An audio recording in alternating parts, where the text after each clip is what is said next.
Assalamualaikum warahmatullahi wabarakatuh. Bagaimana kabarnya anak-anak? Apakah baik-baik saja?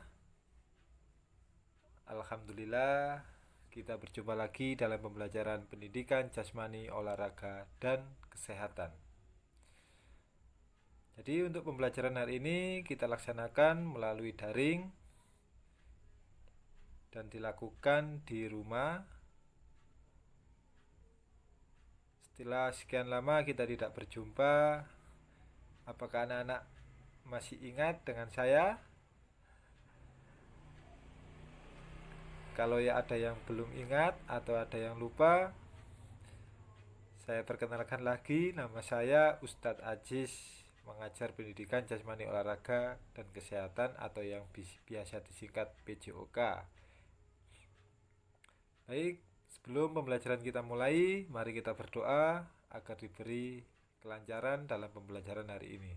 Berdoa, mulai.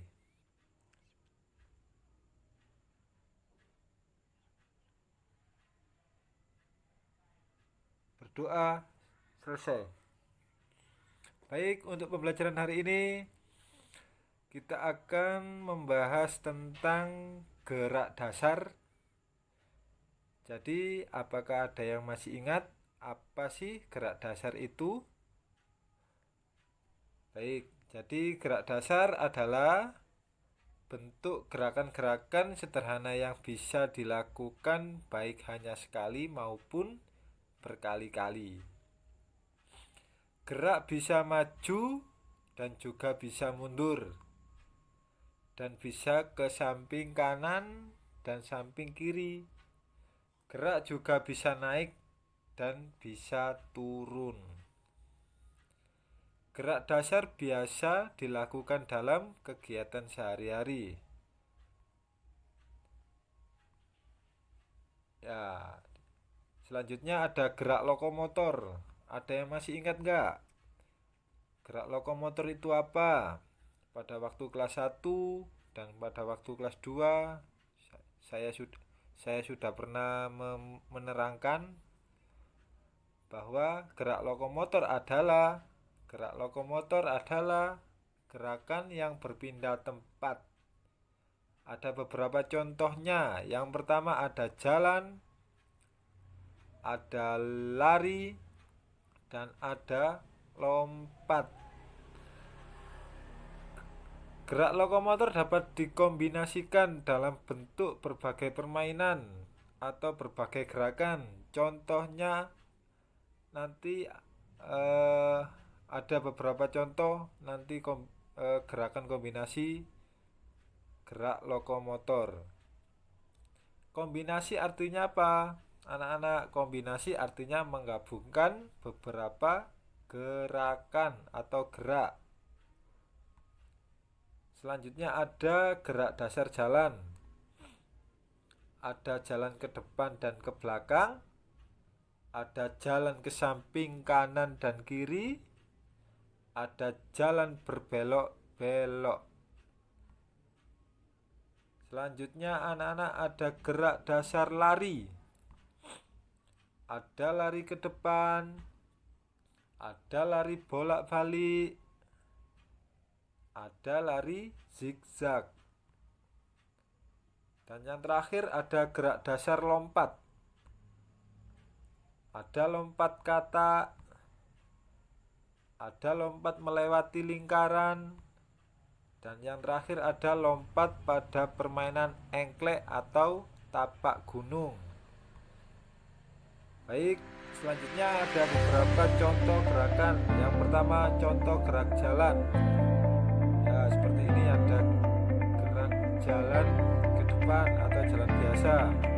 Ada jalan mundur, ada jalan ke samping, maupun jalan berbelok-belok atau jalan zigzag.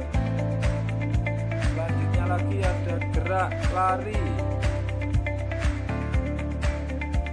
Ada lari ke depan atau lari cepat. Ada juga lari bolak-balik. Terakhir ada lari zigzag. Yang terakhir ada gerak lompat.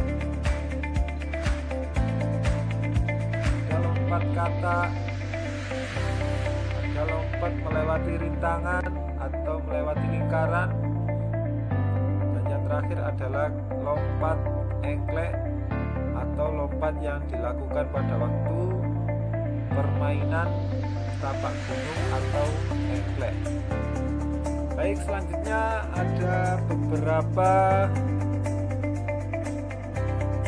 contoh kombinasi gerak dasar lokomotor.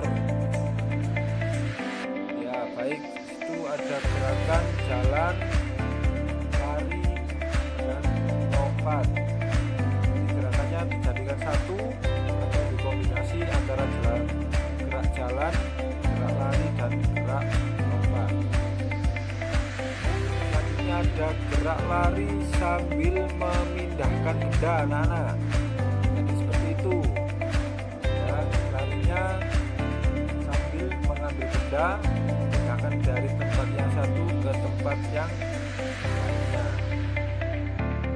Selanjutnya ada gerakan lari sambil mengambil atau memegang benda yang dipegang oleh temannya. Nah, jadi seperti itu, larinya bisa secara lingkaran atau membentuk lingkaran, kemudian satu-satu nanti pada waktu melewati depan temannya langsung lompat, memegang maupun mengambil benda. Baik, dan terakhir adalah gerakan lompat melewati rintangan atau melewati balok.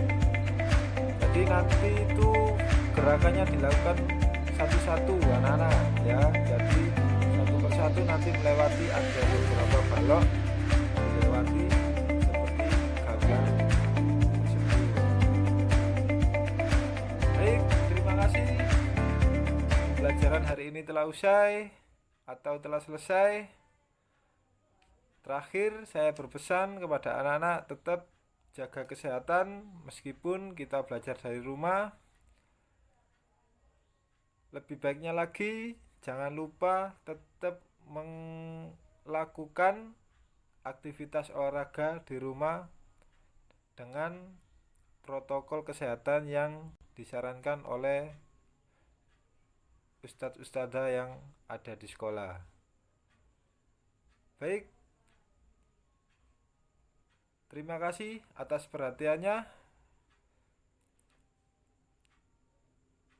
Dan saya akhiri, wassalamualaikum warahmatullahi wabarakatuh. Salam olahraga.